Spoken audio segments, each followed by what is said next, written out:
శాంతి శాంతి శాంతి.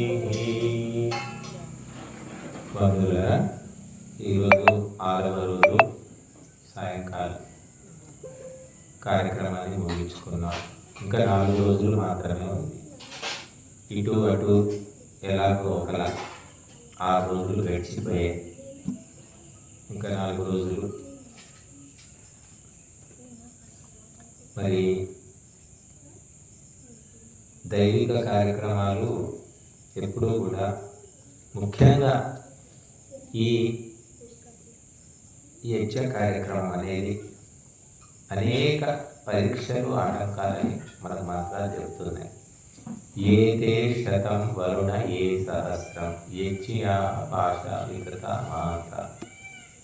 100 1000 ఉన్నాయని మంత్రం చెప్తున్నారు.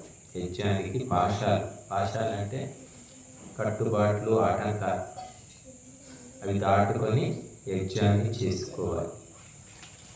ఎన్నో రకాలైనటువంటి వాసనలు, ఎన్నో రకాలైనటువంటి సమస్యలు, సాంసారికమైనవి, భౌతికమైనవి, లౌకికమైనవి, మానసికమైనవి, పారివారికమైనవి, ఆర్థికమైనవి, రాజకీయమైనవి, రకరకాల కారణాలు, రకరకాల ఆటంకాలు కలుగుతూ ఉంటాయి.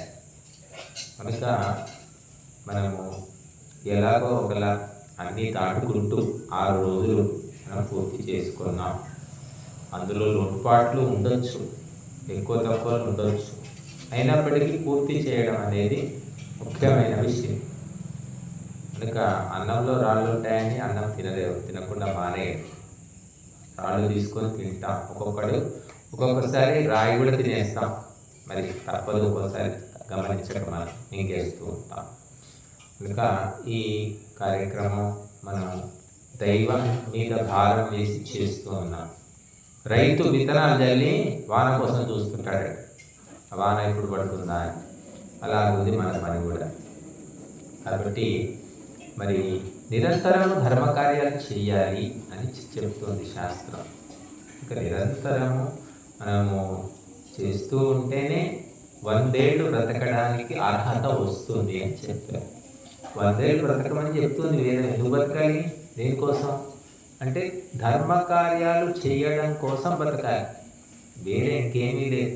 తినడం తప్పదు, పడుకోవడం తప్పదు, లేవడం తప్పదు, ఇల్లు తప్పదు, వాకిలి తప్పదు, బట్టలు వేసుకోవడం తప్పదు, ఉడుకోవడం, ఇవన్నీ జరుగుతూనే ఉంటాయి. ఇవన్నీ చేసుకుంటూ చేయవలసిన ముఖ్యమైన పని ఏమిటి అంటే ధార్మిక వైదిక కార్యక్రమాలు. ఇవి రైల్లో వెళ్తూ ఉంటాం. ఢిల్లీకి వెళ్ళాలి, ఇంకెక్కడో వెళ్ళాలి. రైల్లో పడుకుంటాం, లేస్తాం, నవ్వుతుంటాం, మాట్లాడుతుంటాం. అన్ని నిత్య కృత్యాలన్నీ జరుగుతాయి రైల్లో. కానీ ఆ రైలు ఎక్కడికి పోవాలి? ఢిల్లీకి పోవాలి. ఢిల్లీకి వైపే వెళ్తూ ఉంటుంది రైలు. అదే ఎక్కుతామా? అలాగా ఈ తినడం, తాగడం, వండుకోవడం, కడుక్కోవడం ఇంట్లో తప్పదు, ఇక్కడ కూడా చేస్తున్నాం. కానీ ఇవన్నీ ఎందుకోసం చేస్తున్నాం అంటే యజ్ఞాన్ని సఫలం చేయడం కోసం. ఈ కార్యక్రమం కోసము ఇక్కడ ఇవన్నీ జరుగుతున్నాయి. ప్రధానమైనటువంటిది యజ్ఞము. కనుక యజ్ఞం వల్ల సమస్త దేవతలు, సమస్త లోకాలు, సమస్త జీవులు, సమస్త మానవులు తృప్తి చెందుతారు, శాంతి పొందుతారని ధర్మ గ్రంథాలు చెప్తున్నాయి. ఇంకా ఇంతకు మించి వేరొక కార్యం అనేది లేదు. చాలామంది రకరకాల పూజలు, వ్రతాలు, అర్చనలు చేస్తూ ఉంటారు. నమ్మకంతో చేస్తూ ఉంటారు. దీక్షలు కూడా తీసుకుంటారు. కానీ ఇవన్నీ పుట్టకముందు, ఈ దీక్షలు పుట్టకముందు, ఈ పూజలు పుట్టకముందు, ఈ వ్రతాలు పుట్టకముందు ఏముంది అంటే యజ్ఞము మాత్రమే ఉంది. మీరు రామాయణం తిరిగే మొత్తం సీతారాముడు ఏ పూజ చేయలేదు, ఏ వ్రతం చేయలేదు, ఏ దీక్ష చేసుకోలేదు. కేవలం నిత్యాగ్నిహోత్రమే. ఉదయము సాయంత్రం, ఉదయము సాయంత్రం. 14 ఏళ్ళు, 13 ఏళ్ళు అరణ్యంలో వాళ్ళు చేసిన పనిదే. ఈ యజ్ఞయాగాదులను అడ్డుకోవడానికి రాక్షసులు దాడి చేయడం, వాళ్ళను ఎదుర్కోవడం, చంపేయడం, తరిమేయడం. మహర్షులు చేసుకునే యజ్ఞాలు కూడా రాక్షసులు భగ్నం చేసేవాడు. రాక్షసులు అంటే వాళ్ళకి ఇంకా అదే పని. కాబట్టి అలాంటి వాళ్ళని ఎదుర్కొని రాముడు ఆ దండకారణ్యంలో శాంతిని స్థాపించాడు. అందుకని రాముని యొక్క జీవితము త్యాగమయము, యజ్ఞమయము. అందుకే యజ్ఞ పురుషుడు అంటారు రాముడు. చాలామంది రామ రామ రామ అంటారు, రాముని భజనలు పాడతారు, కానీ వాళ్ళందరూ కూడా అసలు విషయమే మర్చిపోతున్నారు. వాడు ఏమిటంటే రాముడు పుట్టిందే పుత్రకామేష్టి అనే యజ్ఞం వల్ల. అందుకని రాముని జీవితం అంతా కూడా యజ్ఞాలు చేయడము, చేయించడము, రక్షించడము, పెంపొందించడము, ఇదే కనపడుతుంది మనకు. వేరే ఇంకేం చేయలేదు. యజ్ఞ పురుషుడు రాముడు. కనుక యజ్ఞం అనేది ధర్మానికి ప్రతిరూపం. ధర్మం ఎక్కడుంది చెప్పండి? ఎక్కడుంది? మన ఎవరి దగ్గర ధర్మం లేదు. యజ్ఞకుండం దగ్గర ధర్మం ఉంది, గోమాత దగ్గర ధర్మం ఉంది, ఒక విద్వాంసుడు వేద పండితుడి దగ్గర ధర్మం ఉంటుంది. ధర్మం అంటే ఏమిటంటే పరోపకారమే. అగ్నిహోత్రంలో మనం సమర్పించింది ఎవరింటికి పోతుంది, ఏ కులానికి చెందుతుంది అంటే పరోపకారం. మొత్తము విశ్వమంతా వ్యాపించి జీవులందరికీ మంచిని చేస్తుంది. అందుకని అది ధర్మానికి ప్రతిరూపము, ధర్మదేవత అన్నారు. అదే ఇదే మన మనిషికి ఇస్తే మనిషి అమ్ముకుంటాడు, తింటాడు. ఈ నెయ్యి అంతా ఇస్తే గారెలు చేసుకుని తింటాడు. వాడి పొట్ట నింటుంది, దాచిపెట్టుకుని ఇంకా 2-3 రోజులు తింటారు. కానీ ఇక్కడ అగ్నిహోత్రంలో వేసింది దేవతలకు, భూతములకు, అతిథులకు, సమస్త జీవులకు, సమస్త లోకాలకు చేరుతుంది. కాబట్టి ధర్మానికి ప్రతిరూపం అన్నారు. సత్యం బృహత్ ఘృతం ఉగ్రం దీక్ష తపో బ్రహ్మ యజ్ఞ పృథివీ ధారయంతి అని మనకు అధర్వవేదం చెప్తుంది. ఈ భూమి దేని మీద నిలబడి ఉంది? భూమి నిలబడి ఉండడానికి ఆధారం ఏమిటి? ఏ స్తంభాలు ఉన్నాయేమన్నా? కింద ఎలా నిలబడింది? ఏమీ లేకుండా ఆకాశంలో వేలాడుతుంది. అంటే సత్యము, బృహత్తు, ఋతము, ఉగ్రము, దీక్ష, తపస్సు, బ్రహ్మ, యజ్ఞము, ఈ 8 కూడా ఈ భూమిని ధరించి ఉన్నాయట. వీటి వల్ల ఈ భూమి నిలబడి ఉంది. ఇవి బలహీనమైన కొద్దీ కూడా ఏమవుతుందంటే ఆ భూమి కూడా నిలబడదు. కాబట్టి చిట్ట చివరిది ఏం చెప్పారు? యజ్ఞం అన్నారు. మొట్టమొదలు సత్యం. సత్యము చిట్ట చివరి యజ్ఞం. కాబట్టి సత్యము లోపించింది, యజ్ఞము లోపించింది. స్వార్థం, నేను కడుపు నింపుకోవాలి, నేను కడుపు నింపుకోవాలి. ఇది ఏమిటి? అసురత్వం అంటారు. దేవతలు ఏమిటంటే అందరికీ తినిపించే వాళ్ళని దేవతలు అంటారు. రాక్షసులు అంటే వాడిపట్టే నింపుకుంటారు. కొంతమంది తల్లిదండ్రులు చూశాను. తల్లిని దేవత అన్నాం, తండ్రిని దేవత అన్నాం, గురువుని దేవత అన్నాం. దేవత అంటే ఏమిటంటే వాళ్ళు మొదలు తినరు, పిల్లలకు తినిపిస్తారు. గురువు తినడు, మొదలు పిల్లల శిష్యులకు పెడతారు. కాబట్టి దేవతలు. మరి ఇప్పుడు కొంతమంది తల్లిదండ్రులు ఉంటారు, తెచ్చుకొని వాళ్ళే ముందు తింటారు, మిగిలితే పిల్లలకు పెడతారు. అలాంటి వాళ్ళు ఉంటారు, చూసాము. అలాంటి వాళ్ళు తక్కువ అనుకోండి, లేదని కాదు, ఉన్నారు. పిల్లల్ని మాడబెట్టి వాళ్ళే పకోడీలు, చెగోడీలు తెచ్చుకొని తింటూ ఉంటారు. అటువంటి తల్లిదండ్రులు ఉన్నారు. లేదా బయట పోయి హోటల్లో తినేసి వస్తాడు వాడు, ఇంట్లో పిల్లలకు మాత్రం పచ్చి పులుసు అన్నం ఉంటుంది. అలాగ ఉంటారు. కాబట్టి ఇది దేవగుణాలు, అసుర గుణాలు. కనుక మనం దేవగుణాలు పెంపొందించుకొని అసుర గుణాలను వదిలించుకోవాలి. అప్పుడే సుఖశాంతులు ఉంటాయి. కనుక అగ్నిహోత్రం ద్వారా గొప్ప సంస్కారం వస్తుందండి. మనము 4 కట్టెలు జమ చేసి ఆ కట్టెల్లో ఇంత నెయ్యి పోస్తే అది అగ్నిహోత్రం కాదు. అది ఏదో మనం వెలిగించుకున్నాం అంతేగాని ఇక్కడ అగ్నిహోత్రం అనేది ఒక సంస్కారం ఉంది, ఇక్కడ ఒక పద్ధతి ఉంది, ఒక పరంపర ఉంది, ఒక చరిత్ర ఉంది. దాన్ని బట్టి చేస్తున్నాం. బట్టి ఈ అగ్నిహోత్రం వల్ల అనేక లాభాలు, అందులో సంస్కారం కూడా వస్తుందన్న. దివ్యమైన సంస్కారాలు కలుగుతాయట. అగ్నిహోత్రాన్ని చేసేవాడికి మంచి సంస్కారాలు జాగృతం అవుతాయి. పూర్వజన్మ స్మృతి కూడా కలుగుతుందని చెప్పారు. నిత్యాగ్నిహోత్రము ఎవరు శ్రద్ధాసక్తులతో చేస్తారో వారి బుద్ధి స్థిరమవుతుంది, మనస్సు శాంతి చెందుతుంది. అలాగే పూర్వజన్మ కూడా గుర్తుకొస్తుంది చేస్తూ పోతే. ఇంకా ఇటువంటి దివ్య శక్తులు అగ్నిహోత్రంలో ఉన్నాయి. కాబట్టి అగ్నిహోత్రం విలువ తెలియదు. అడవుల్లో ఉంటారు, అడవుల్లో ఆటవికులు ఉంటారు, ఆదివాసీలు అంటారు. వాళ్ళు ఏం చేస్తుంటారంటే గంధపు చెట్లు ఉంటాయి అడవుల్లో. ఒక గంధపు ముక్క కొనుక్కోవాలంటే 1000 రూపాయలు. ఇంత గంధపు ముక్క కొనుక్కోవాలి, చందనం. అది అడవిలో వాళ్ళకి విలువ తెలియక గంధపు చెట్టు కొట్టేసి తీసుకెళ్ళి పొయ్యిలో పెట్టుకొని వంట చేసుకుంటారు, తెలియదు.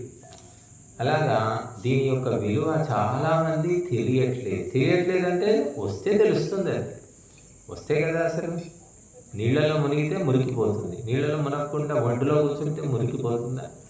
అలాగా అగ్నిహోత్రం యొక్క గొప్పతనము రాగా రాగా వినగా వినగా చేయగా తెలుస్తుంది. కానీ అందుకు సమయం ఇవ్వాలి కదా, సంస్కారం తోడ్పడాలి కదా. సంస్కారం లేదు, నేనప్పుడు ఏం చేస్తాం? కనిపించిన తల్లి విలువ తెలియని వాళ్ళు 190 మంది ఉన్నారు.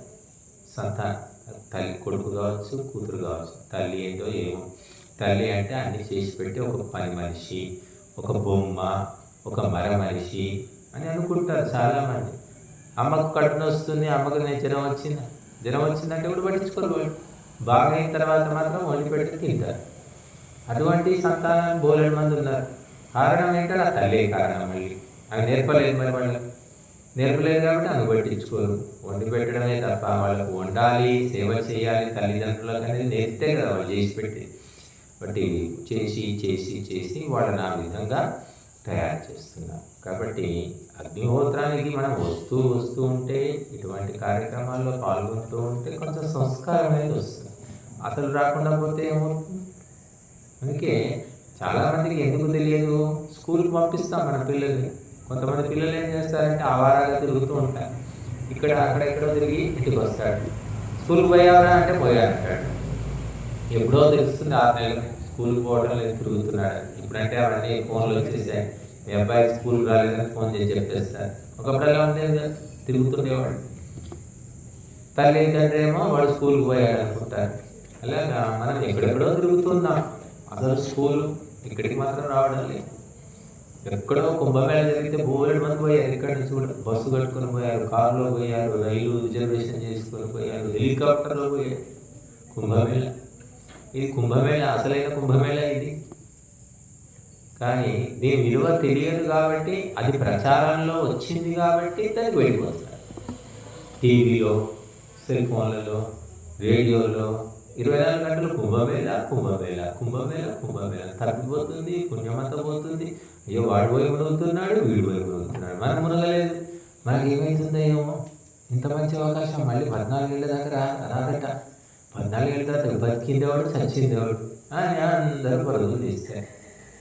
మరి ఇక్కడ ఇంత గొప్ప కార్యక్రమం ఈ రోజని కాదు, ఇంతకుముందు కూడా చాలాసార్లు మనం చేస్తూనే ఉన్నాం. కానీ చాలా తక్కువ మంది మాత్రమే పాల్గొంటున్నారు.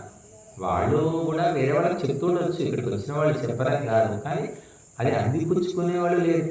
చెప్తాడు 4 సార్లు చెప్తాడు, నరసారెడ్డి ఇంకా 40 సార్లు కూడా చెప్తాడు. తర్వాత ఇక వేస్ట్, వీళ్ళకి చెప్పడమే వేస్ట్ అని నిర్ణయానికి వచ్చి అసలు చెప్పుడు కూడా చెప్పడం కావాలి, పక్కన పెట్టేస్తారు. ఆ రకంగా జరుగుతూ ఉంది. కాబట్టి పదేగా చెప్పడం వల్ల కూడా వాళ్ళకు విసుగు వస్తుంది, మనకు విసుగు వస్తుంది. కానీ ప్రేరణ రాదు. ప్రేరణ ఎందుకు రాదు? మీరు విత్తనాలు తీసుకెళ్ళి ఇసుకలో వేయండి, చెట్టు మొలుస్తాయి. రాళ్ళ మీద చల్లండి, చెట్టు మొలుస్తాయి. ఎక్కడ చల్లాలి అంటే మనం మట్టిలో చల్లితే, నీళ్లు పోస్తే అప్పుడే మొదలు తెలుస్తాయి. ఉపదేశం కూడా అంతే, మంచి మాటలు కూడా అంతే. ఎవ్వరి చెవిలో పడ్డా లాభం ఏమీ ఉండదట. బండరాళ్ళలాగా మొద్దుల్లాగా ఉంటారు. యోగ్యులు, ఉత్తములు, సంస్కారవంతుల చెవిలో పడితే అప్పుడు వాళ్ళలో మార్పు వస్తుంది. ఆ మాటలు కూడా సఫలమైపోతాయి, ఫలిస్తాయి. కనుక ఎవరు పడితే వాళ్ళు వినలేరు, రాలేరు, విన్నా సఫలం కాదు. కనుక మనము 6 రోజుల పాటు ఒక దీక్షలాగా, ఒక వ్రతంలాగా మనం ఇక్కడ నిర్వహిస్తూ ఉన్నాం.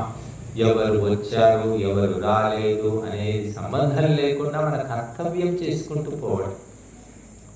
బస్సు, ఆర్టీసీ బస్సు చూడండి, పొద్దున 4 బస్సు ఉంటుంది. ఎవరు వచ్చినా ఎవరు రాకపోయినా వాడు డ్రైవర్, కండక్టర్ బస్సు తీస్తారు, సమయానికి స్టార్ట్ అయిపోతుంది అంతే. ఎందుకు అంటే నెల జీతం ఇస్తారు కాబట్టి. ఇంకా మనకు భగవంతుని యొక్క ఆదేశం ఇది, నువ్వు నిరంతరం అగ్నిహోత్రం చెయ్యి, నిరంతరము ఈ ధర్మ కార్యాన్ని ఆచరించు అని భగవంతుని ఆజ్ఞ. కాబట్టి రాని రాకపోని చేసుకుంటూ పోవడమే. దానికి ఫలితం ఇచ్చేది ఎవరు అంటే భగవంతుడు. భగవంతుని శాసనాన్ని అనుసరించడం అన్నమాట. అందుకని మనము ఈ 6 రోజులు చక్కగా నిర్వహించుకున్నాము. ఎంతోమంది సహకరిస్తున్నారు, సేవ రూపంలో, ధన రూపంలో, రకరకాలుగా సహకరిస్తూ ఉన్నారు. కొంతమందే కావచ్చు, కానీ కొంతమంది కూడా చాలా శ్రద్ధాసక్తులతో సహకరిస్తూ ఉన్నారు. కనుక మిగిలిన 4 రోజులు కూడా మనం సఫలం చేసుకోవాలి. మళ్ళీ మనము ఇటువంటి కార్యక్రమం చేస్తామా చెయ్యమా మాకు కూడా తెలియదు. ఎందుకంటే ఇంతకుముందు మనం యజుర్వేద కార్యక్రమం చేసుకున్నాం. అది 2 నెలల కింద 3 నెలల కింద చేశాం. ఇప్పుడు ఇది చేశాం. ఇంకా ఏది చేయాలన్నా కూడా మరి మానవ శక్తి కావాలి, ఆర్థిక శక్తి కావాలి, ఇలాగా రకరకాల శక్తులు, సమయం కూడా సహకరించాలి. అప్పుడే జరుగుతూ ఉంటాయి. కనుక ఇది చాలా విశిష్టమైన కార్యక్రమం. మనం ఏదో పూజ చేసుకున్నామంటే అందరూ వస్తారు. ఎందుకంటే పూజ అందరికి అలవాటు ఉంది కాబట్టి. సత్యనారాయణ వ్రతం అందరికీ తెలుసు, చేస్తారు. ఇదేమిటో ఎవరికి అర్థం కాదు. ఎన్నోసార్లు వస్తేనే అర్థమవుతుంది. ఎందుకంటే ఏమీ లేదు, ఒక కుండం ఉంటుంది, కుండం లోపల కర్రలు వేస్తుంటారు, నెయ్యి పోస్తారు, అదేదో పొడి వేస్తారు, స్వాహ స్వాహ అంటారు. ఏమిటిది, ఎందుకు పోస్తున్నారు, అయ్యో అయ్యో అయ్యో 2 కిలోలు 3 కిలోలు మొత్తం పోసేస్తున్నారు అనుకుంటారు. అర్థం కాదు. అర్థం కావాలంటే ఎన్నోసార్లు వచ్చి వింటే బుద్ధి శుద్ధి అవుతుంది. కాబట్టి వచ్చే తీరిక వాడికి ఉండదు, ఓపిక ఉండదు, సంస్కారం ఉండదు. ఒకసారి వచ్చేసరికి వాడు మళ్ళీ జన్మకు రావద్దురా బాబు అనుకుంటాడు. ఎందుకంటే వాడి సంస్కారం అట్లుంది కాబట్టి. కనుక సంస్కారవంతులు మాత్రమే దీన్ని అనుసరిస్తారు, ఆచరిస్తారు, తెలుసుకుంటారు, లాభాన్ని కూడా పొందుతారు. మిగిలిన వాడికి లాభం కూడా ఉండదు. కాబట్టి మనము ఈ దైవ అనుగ్రహం వల్ల, ఇప్పుడు వర్షాకాలం వర్షాలు పడతాయి అన్నారు. మేము అప్పుడు మొదలు పెట్టేసానికి వర్షాలు పడుతున్నాయి అనుకున్నప్పుడు, వర్షాలు పడుతున్నాయి, వర్షాలు ఎందుకు స్వామీజీ అన్నారు. వర్షాలు ఏం పడవలే అప్పటికి అని నేను అన్నాను. ఏదో అనేసాను. అది నిజంగానే వర్షాలు మొదలు పెట్టిన రోజు నుంచి ఈ రోజు వరకు వర్షాలు పడలేదు. ఈరోజు కొద్దిగా పడింది, ఏదో చినుకులు. ఇంకా మిగిలిన 4 రోజులు కూడా అగ్నిదేవుడికి వరుణదేవుడు కూడా సహకరించాలి. మీరందరూ కూడా పాల్గొనండి. కొంతమంది డబ్బిస్తారు, కొంతమంది సేవ చేస్తారు, కొందరు 2 లేదు వచ్చి కూర్చుంటారు. ఏదో ఒకటి అనమాట. అలా కూర్చోవడం కూడా గొప్పేనంట, అది కూడా పుణ్యమే అని చెప్పారు. మంచి పని జరిగే చోట నువ్వు ఏమీ చేతగాకపోతే వచ్చి కూర్చో అని చెప్పారు. చెడ్డ పని జరిగే దగ్గర నువ్వు కూర్చోమని బతిమిలాడినా కూడా కూర్చోవద్దంట, వెళ్ళిపోవాలి. కనుక మంచి పని జరిగే చోట మనం ఏమి చేయలేము, ఇయ్యలేము. పరిస్థితి బాగాలేదనుకుందాం, వచ్చి కూర్చున్నా సరే ఇది పుణ్యమే అని చెప్పారు. 4 మాటలు 4 మంత్రాలు చెవిలో పడితే కూడా బుద్ధి శుద్ధి అయిపోతుందట. విని విని విని విని మనకు తెలియకుండానే మనం నేర్చుకుంటాము. కాబట్టి వినడం అనేది చాలా ముఖ్యమైనటువంటిది. వినగా వినగా ఏది గుర్తుంటుందో ఏది మర్చిపోతామో తెలియదు, ఎంతో కొంత అయితే గుర్తుంటుంది. కాబట్టి మనము ఇటువంటి కార్యక్రమాలను సహకరించి పాల్గొనాలి. ఇంటి పనులు ఉంటే తొందరగా ముగించుకొని వస్తే బాగుంటుంది. మరి మళ్ళీ ఇంకా 4 రోజులు అయిపోయిన తర్వాత స్వామీజీ మళ్ళీ హోమం చేయండి అంటే కూడా మేము చేయం. 4 రోజులే ఉంది, లాస్ట్ 4 days. కాబట్టి మీరందరూ సద్వినియోగం చేసుకొని లాభాన్వితులు అవుతారని ఆశిస్తున్నాను. ఓం శాంతి.